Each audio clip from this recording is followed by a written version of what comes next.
Во 1767 година со султански ферман беше укината Охридската архиепископија. По повеќе од 7 века постоење, Охридската архиепископија е укината со одлука на османлискиот султан Мустафа III, но ова не беше крај поради верата, туку поради политиката. Архиепископијата беше подчинета на Цариградската патриаршија. Грчки владици ја заменуваат домашната црковна елита, а словенскиот јазик постепено исчезнува од богослужбите. Но идејата за Охридската архиепископија не исчезна. Таа преживеа во македонската меморија, во манастирите и во борбата за духовна самостојност.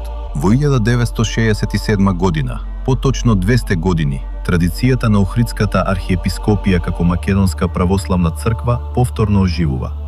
Историјата може да се прекине, но не и да се избрише. Ако сакаш вакви кратки, но длабоки историски приказни, следи го каналот Историја за сите и претплати се.